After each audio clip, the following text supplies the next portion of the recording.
Hi guys! So for today's video ay nagkayayaan kami nila Papa na mag-swimming sa Zambales.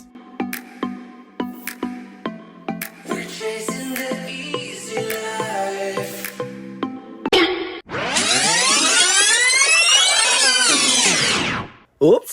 Pero bago yan, dumaan muna kami para bumili ng paborito naming lechong manok. Nagkataon na dahil 40 years na si Andox at Year of the Horse na nakuha namin ng 399 kada manok. Kaya naman mas dinamihan na ni Papa ang binili. Sulit talaga dahil sa bawat okasyon ay tiyak na di mawawala ang Andox lechong manok. Mapamalaking okasyon man o bigla ang gala, kasama namin si Andox. Busy-busy na si Papa dyan sa pag-aayos at ako naman ang magluluto ng ibang mga dapat lutuin. Ito nga talaga yung biglaang outing na akala mo talaga ay pupurgahin kami sa dami naming baon na pagkain. Pero syempre hindi mawawala ang paborito naming Andox manok. Pambansang lechong manok, 40 years na, Andox pa rin.